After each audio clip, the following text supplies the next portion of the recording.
আবার কোন আমার ওয়াইফ 24টা বছর ধরে আমারে দেখছে কাছের থেকে, ওনারে দেখছে 25 বছর, ওনারে দেখছে 40 বছর, ওনারে দেখছে 30 বছর। আর যদি আমরা কেউ ঘরে গিয়া কই অলি অলি,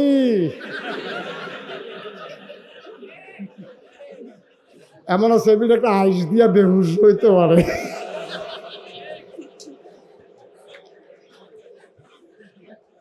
তোমার বউ তোমার অলি মানে না, ঠিক কিনা কও? এই জন্য বাংলাদেশের কোন ফিরের কাছে কোনো বউয়ে মুড়ি দইছে না। দুনিয়ার সকলে মুড়ি দয়, বউয়ে মুড়ি দয় না। জিজ্ঞাসা কত মানুষ আমার মুড়ি দয়, তুমি আমার কাছে মুড়ি দাও না করে কই কি উত্তর? সংসার যে করি এটাই তো বেশি সুইটটা সাইটটা হইয়া গেছে গা। সংসার যে করি এটাই তো বেশি হইছে। আপনার যেই নমুনা বাংলাদেশের বেড়ায় বেরিয়ে চিননের বাহিনায় বেরিয়েতে জান্ডালাইছে আপনি কিরকম, আপনার এই ভিডিও অলি মানতে রাজি না। আপনি মাহফিলতে গিয়া যখন বাইত কইছেন হুজুরে কইছে আমি বিলে অলি, এ ভিডিও কবে বালিশটা লইয়া বারান্দার যাই জ্ঞান বিড়ির গন্ধের লগে হুতন যায় না। অলি বিড়ির গন্ধের লগে দিয়ে হুতন যায় না। সারাটা বছর এই জানালার ফের ফিরা ঘুমাই গেলাম। কথায় কথায় কি চালায় অলি আসেনি রে খাচ্ছ? আরে তুই গরুর লোকে পারছো তা বউ কন্যাস কিন্তু তুই বেড়াস গরু সুইটা গেছে গা সাইডে না দিবি, এটা দৌড় দিয়া লাইছে তো খড়ার দৌড়া রইছে আইলে তে নিচে নাম তো লইছে স্যার আয় বসো তবে বসো যা তো ডাক্তার টুক্তার দেখাই একবারে মাহফিলে ঢুকবি না তারা জায়গা দাও। অসুস্থ অসুস্থ আচ্ছা আমিন কও, জোরে কও।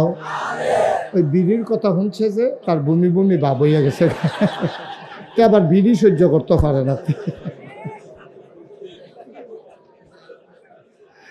বসো বসো সবাই বসো, আমিন কর ভাই।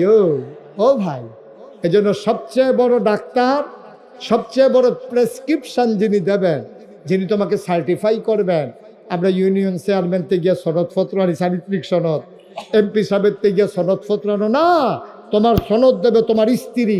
আল্লাহর নবী বলেছেন যে স্ত্রী তার স্বামীকে ভালো বলে অবশ্যই সে ভালো স্বামী, ঠিক কিনা? তুমি সার্টিফিকেটের লিখে চেয়ারম্যানের বাইক কিছু কিন্তু তুমি তোমার বউয়ের চারিত্রিক সার্টিফিকেট নিতে হইব কাটতে, মা কত না কাটতে নিতে হইব বউয়ের। হ্যাঁ, চারিত্রিক সনদপত্র নিতে হবে বউয়েরতে। আপনি আগামী মাহফিল হইতে লইয়া যান বিড়িতে বেলে হুজুরে কইছে একটা লিখিত। ওকে, থ্যাংক ইউ, একটু মজা করলাম, মনে কষ্ট নিয়েন না। হ্যাঁ না এবার কষ্ট নেই, অন্য মানুষ না, ওটা এত ডেঞ্জারাস কথা তো এবার আইস দিয়া থাকে। মার হাবা কয় না রে, জোরে কয় না মার হাবা। আম্মাজান খাদিজা কি না করছে রে, কি না করছে ইসলাম ডাল লাগিয়া, কি না করছে। মুসলমান আবু হুরায়রা থেকে বর্ণিত, তিনি বলেন জিবরাইল আলাইহিস সালাম নবীজির কাছে আইছে। খেয়াল করেন হাদিস, বুখারী শরীফের হাদিস, হাদিসের নাম্বার হলো 6055, বুখারী শরীফের হাদিস। নবীজির কাছে জিবরাইল আইয়া কয় একটু পরে আম্মাজান খাদিজা আপনার কাছে আসবে, তরি তরকারি রুটি নিয়ে আসবে, আর আপনি ওনার ব্যাপারে আপনি একটু সাইডে বইলা দিয়েন আমি জিবরাইল আর আল্লাহর পক্ষ থেকে আমার আল্লাহ আম্মাজান খাদিজারে সালাম জানাইছে। সুবহানাল্লাহ সুবহানাল্লাহ। আপনি বলে দিয়েন আল্লাহর পক্ষ থেকে আল্লাহ সালাম পৌঁছাই দিছে, আমি জিবরাইলের পক্ষ থেকেও সালাম। আর আপনি ওনার একটা সুসংবাদ দিয়েন, উনি যখন জান্নাতে যাবে ওনার মুক্তার দানার মতো বিশাল বড় একটা ওনার ঘর হবে, রাজপ্রাসাদ হবে, মুক্তার মতো গোল, এরকম মুক্তার মতো ধবধবে, কিন্তু এটার একটা দরজা থাকবো। উনি ভিতরে গিয়া দেখবো পুরাটা খালি, এইটাই ওনার জান্নাত। বলো সুবহানাল্লাহ। এই জান্নাতটা ওনার হবে। আম্মা জানা সব রাদিয়াল্লাহু তাআলা আনহা ডাক দেয়া কয় শোনো শোনো শোনো, আমরা শুনেছি নবীজি বলেছেন আল্লাহ নাকি খাদিজার জন্য জান্নাতে একটা ঘর বানাই দিয়া রাখছে। ও নারায়ণপুর না, নারায়ণপুরের আম্মারা, ও আমার বোনেরা, নাগাই শরীফ হিসাবে তোমার আম্মা ডাকে, তোমার ইজ্জত হয় না গো আম্মা, আর কি ডাকলে তোমার ইজ্জত হবে? নাগাই শরীফ হিসাবে তোমার আম্মা কয়, তুমি ধনী না গরিব, কালো না সাদা, তোমার বংশ কি আমি চিন্তা করি নাই? তুমি আমার আম্মা, তুমি মুসলমানের আম্মা, তুমি সন্তানের আম্মা, তোমার গর্ভ থেকে মুসলমান তৈরি হয়েছে গো আম্মা। তোমারে অনুরোধ করে করে বলে যাই, তুমি জান্নাতের ভিতরে এরকম একটা ঘর বানাইতে পারবা কিনা, এমন আমল তুমি করছো কিনা গো আম্মা? তুমি যাই না রাখো গো ও আম্মা। এই আম্মা জান খাদিজা, নবীর সাথে যখন বিয়ে হলো, বাসর ঘরে আমার নবী কাঁদতেছেন, গাল বেয়ে বেয়ে পানি পড়তেছে। খাদিজা ডাক দেয়া কয়, কাঁদেন কেন? আমি গরিব মানুষ, এক বেলা খাইলে 3 বেলা খাইতাম পারছি না। আমার চাচা আবু তালেব, আমার দাদা আব্দুল মুত্তালেবের ইন্তেকালের পরে, আমার দাদা আব্দুল মুত্তালেবের ইন্তেকালের পরে আমার চাচা আবু তালেব আমার আত্রাত ধরছে, বেড়া টানতে টানতে আমার চাচার ঘর নিছে। আমার চাচির নাম ছিল ফাতেমা। সুবহানাল্লাহ কয় না? আমার চাচিরে ডাক দেয়া কয়, ফাতেমা, ফাতেমা কই তুমি?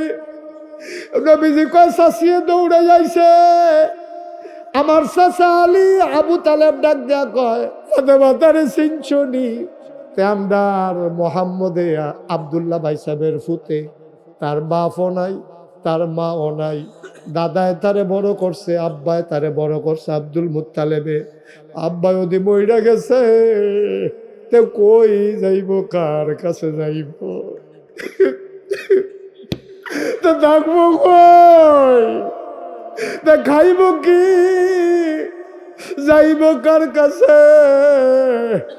এই মোহাম্মদ রে আমি বাইক লই আইছি, ফাতেমা তোমার লগে আমার একটা চুক্তি হইব, তুমি যদি চুক্তি মানো তাইলে তারে ঘরে রাখবো, নাইলে রাখবো না, বিদায় করে দিব, যেখানে যায় যাক। ফাতেমায় কান্দে আর কয়, আপনি এটা একটা কথা কইলেন, আবদুল্লাহ ভাই সাহেবের ফুতে আমেনা আফার লগে আমার বড় খাতির, আমেনার ফুত কি আমার ফুত না? আপনি এটা একটা কথা কইলেন, কি কইবেন কন?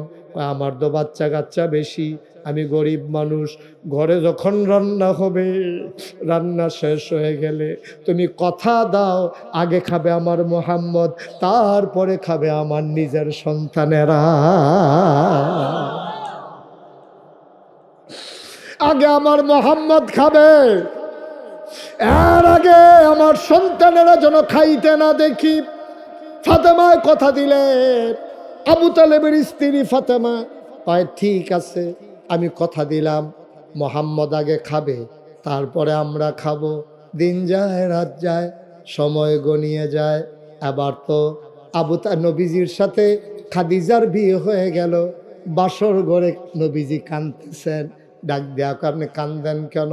কয়, বিবি গো, ও বিবি, চাচার ঘরে ছিলাম, চাচা তো ভাই বোন রে না খাওয়াইয়া, চাচায় চাচিয়া আমারে আগে খাওয়াইছে, চাচার তো অনেকগুলা বাচ্চা কাচ্চা, আমি তোমার ঘরে আইয়া দেখি সম্পদের অভাব নাই, খাওয়িন্না নাই, তুমি আর আমি ছাড়া তো খাওয়িন্নাও নাই, ঘরটার ভিতরে শুধু সম্পদ আর সম্পদ, খাওয়া আর খাওয়া।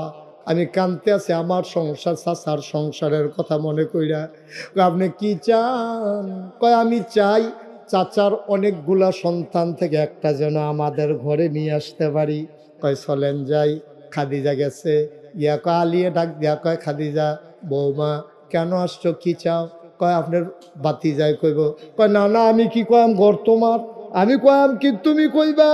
এবার খাদিজা ডাক দেয়া কয়, চাচা একটা সন্তান আমাদেরকে দিয়ে দেন, আমাদের ঘরটা তো খালি, আপনার ঘরে তো থাকার জায়গা নাই, খাওয়ার জিনিস নাই। আলিয়ে ডাক দেয়া কয়, তারে কও না। আবু তালেব ডাক দেয়া কয়, মোহাম্মদ রে কও, কারে পছন্দ কইরা নিব নিত। আল্লাহর নবী ডাক দেয়া কয়, চাচা আলীটারে আমার বেশি পছন্দ। সুবহানাল্লাহ কয় না? তারে দিয়ালাম, তে আমার লগে থাকবো, তে আমার গড় খাইব, তে আমার লগে থাকবো, তারে দিয়ালাম। খেলা দো আল্লাহর। আলীরে তিল তিল কইরা গইরা তুলছে, একদিন নিজের মেয়ে ফাতেমারে যেন আলীর হাতে তুইলা দিতে পারে। ও মুসলমান, মুশতাক ফয়েজি যদি কোনোদিন আর তোমাদের কাছে না আসে, কোনোদিন যদি তোমাদেরকে না ডাকে, মনে রাখবা আমি এসেছিলাম, মনে রাখবা কথা কয়টা বলে গেলাম। এবার আলী রাদিয়াল্লাহু তাআলা আনহুরে নিয়ে আসলেন ফাতেমার ঘরে, খাদিজার ঘরে। আম্মাজান খাদিজা, আলী আর নবীজি তিনজন থাকে। একদিন আলী রাদিয়াল্লাহু তাআলা আনহু বড় হইতেছে, খাদিজা একদিন স্বামীর হাতটার ভিতরে এমন করে ধরছে, ধরা কয়ে, স্বামী গো, বয়স হয়ে যাইতেছে, মনে হয় আমি আর বাঁচব না, যে কোনো দিন মরে যাব। আমি তো প্রথম আপনার ইসলামটারে মানছি, আমার একটা আবদার আছে। কই কি আবদার? কয় কবরটা বিলে বড় সাংঘাতিক, কবর দেখলেই বিলে উসমানে খালি কান্দে। সুবহানাল্লাহ কয় না? কবর বিলে ডিয়ারিং জিনিস, প্রথম গাতি যা ওই আখেরাতের, এটা ফারণ গেলে বিলে বড় লাভ। এই জন্য আপনার কাছে আমার দরখাস্ত, আপনি দয়া করে আমারে যখন কবরে শোয়াবে, তিনটা প্রশ্ন যে করবে, আপনি এই প্রশ্নের জবাব না দিয়া বাড়িতে যাবেন না, আপনি ওয়াদা করে।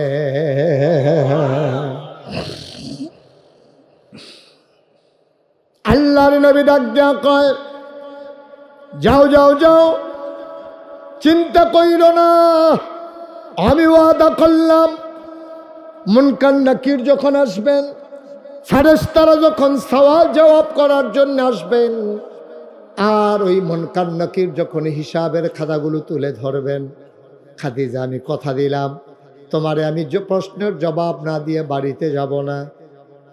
খাদিজার ইন্তেকাল হয়ে গেল। নবীজি ছোট বাচ্চার মতো হাউ মাউ করে কাঁদতে শুরু করলেন, আমার খাদিজা, আমার খাদিজা, আমার খাদিজা। তিল তিল করে আমাকে আগলে রেখেছে খাদিজা, সম্পদগুলো আমার হাতে আইনে উঠাই দিছে। খাদিজার বয়ে মক্কার কোনো মানুষ নবীর দিকে চোখ তুলে তাকানোর সাহস পান নাই। নবী একেবারে ভেঙে পড়লেন, হাউমাউ করে কাঁদতে শুরু করলেন।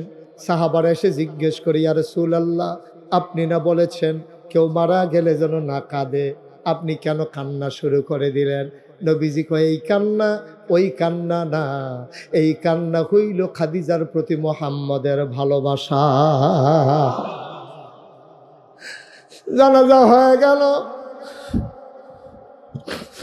কাফন পরাইয়া কবরের ভিতরে যখন দাফন করে দিলেন, সবাই একজন একজন করে বিদায় নেয়।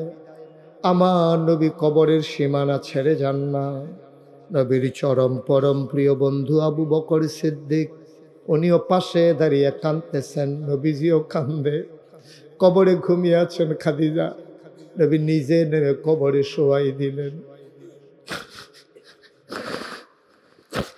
আল্লাহর নবী কবর ছাড়েন না, একজন একজন করে সবাই বিদায় হয়ে যায়। আল্লাহর নবী চুপ মেরে দাঁড়িয়ে আছেন, গাল বেয়ে বেয়ে টপ টপ করে পানি পড়তেছে। আবু বকর সিদ্দিক কয়, নবী গো, ও নবী, অনেকক্ষণ হয়ে গেল, চলেন এবার বাড়িতে যাই। আল্লাহর নবী কয়, আবু বকর তুমি যাও, তুমি বাড়িতে যাও, আমার আসতে একটু দেরি হবে, খাদিজার সাথে আমার একটা ওয়াদা আছে, আমি ওয়াদাটা পূরণ করে আসতেছি, তুমি যাও। আবু বকর কয়, আপনাকে একা ফেলে আমি যাব না, আপনাকে একা রেখে আমি যাব না। আবু বকর দাঁড়িয়ে আছে, আল্লাহ নবীও দাঁড়িয়ে আছেন, আবু বকর সিদ্দিক চুপ মেরে দাঁড়িয়ে আছেন। হঠাৎ করে নবীজি বললেন, আবু বকর চলো ঘরে চলে যাই। ইয়া রাসূলুল্লাহ, কাজ কি শেষ? যে এই কাজটা আমি করার কথা ছিল, এই কাজের জিম্মা স্বয়ং আল্লাহ নিয়ে নিয়েছে।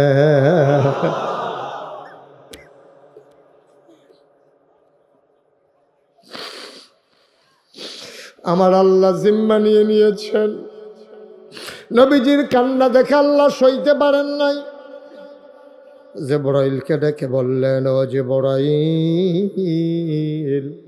যাও যাও যাও, আমার নবীর সুসংবাদ দিয়ে দাও। জিবরাইল দৌড়ে আসলেন, এসে বলেন আসসালাতু ওয়াসসালামু আলাইকা ইয়া রাসূলুল্লাহ, আসসালাতু ওয়াসসালামু আলাইকা ইয়া হাবিবাল্লাহ, আসসালাতু ওয়াসসালামু আলাইকা ইয়া শাফিয়াল মুজনুবিন, আসসালাতু ওয়াসসালামু আলাইকা ইয়া রাহমাতাল লিল আলামিন। নবী কয় ওয়ালাইকুম আসসালাম। জিবরাইল কি খবর? আপনি কেন দাঁড়িয়ে আছেন? আল্লাহ জেনে গেছেন আপনি খাদিজার প্রশ্নের জবাব দেওয়ার জন্য দাঁড়িয়ে আছেন। আল্লাহ বলেছেন আপনি বাড়িতে চলে যান, খাদিজার প্রশ্নের জবাব স্বয়ং আল্লাহ তার জিম্মাদারি নিয়ে নিয়েছে। এমনি এমনি জান্নাতের খবর পান নাই, এমনি এমনি না। মা, ও নারায়ণপুরের আম্মারা, তোমার স্বামী কি তোমার প্রতি এতটুকুন খুশি আছে যে কবরের কাছ থেকে আসতে মন চাইবে না? তুমি কি তোমার স্বামীর সাথে এমন আচরণ করেছ, এমন ব্যবহার করেছ, এমন জিন্দেগি কি তুমি করেছ যে তোমার স্বামী তোমারে কবরে ফেলে একা একা আসতে চাইবে না? তুমি কি তোমার স্বামী থেকে সেই ওয়াদা নিতে পেরেছ যেন তোমার আগে যদি তোমার স্ত্রীর ইন্তেকাল হয়ে যায়, তোমার স্বামী কি বলেছ, আমি যদি আপনার আগে মরে যাই আপনি কিন্তু সাক্ষী দিয়েন আমি যে ভালো মানুষ ছিলাম। ও আম্মা, আপনি এমন সুন্দর জিন্দেগি করেছেন কিনা যে মানুষের কাছে আপনার স্বামী বলবে, স্ত্রী তো অনেকেরই হয়, আমার স্ত্রীর মতো স্ত্রী পাইবা না রে ভাই। আপনি কি এমন করে ব্যবহার করেছেন? মুসলমান, মন দিয়ে শোনো, জিন্দেগিটা সুন্দর করে নাও, তুমি ভালো হয়ে যাও। ও বাবা, তুমি ভালো হয়ে যাও, সাদা কাগজে লিখে নাও তোমার সন্তান আল্লাহর ওলি হয়ে দুনিয়াতে থাকবে, ঠিক কিনা? কষ্ট হচ্ছে আপনাদের না? ছেড়ে দেওয়া দরকার। আর সামান্য আল্লাহ তো সুযোগ দিছে, যদি বৃষ্টি দিয়া দিত আমরা কি এতক্ষণ থাকতে পারতাম? দেখছেন আল্লাহ কি আল্লাহ, আমরা তো আল্লাহ খুঁজা পাই না। এই যে আল্লাহরে দরখাস্ত দিলাম, আল্লাহকে ঠিক আছে 2 ঘন্টার জন্য পিছাই দিলাম, দিতে পারেন তো আল্লাহ। এই যে কারণে ঝমঝম বৃষ্টি আল্লাহ আস্তে করে স্টপ করে দিলেন, থামিয়ে দিলেন। আমাদেরকে কি সুযোগ একটা করে দিলেন, নিরিবিলি পরিবেশে, শান্তভাবে, অনুকূল আবহাওয়ায়, মনোরম পরিবেশে দিনের কথাগুলো আমরা শুনছি। কি আল্লাহ মেহেরবান, সুবহানাল্লাহ বলবেন না? আল্লাহর জন্য একটু তাসবিহ পড়া দরকার না? সবাই পড়েন সুবহানাল্লাহ ওয়ালহামদুলিল্লাহ লা ইলাহা,